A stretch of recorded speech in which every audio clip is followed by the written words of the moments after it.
Hello everyone, in this video I'll show you how to change signature color from black to blue in Photoshop step by step.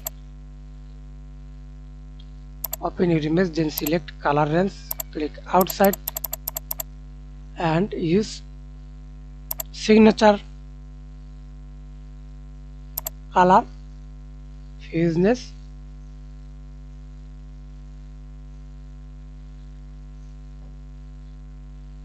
Click OK. Then quick selection tool, remove minus selection, increase the pointer size,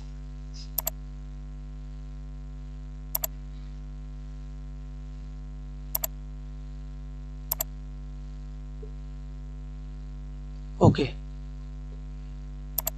Choose color palette, choose any color,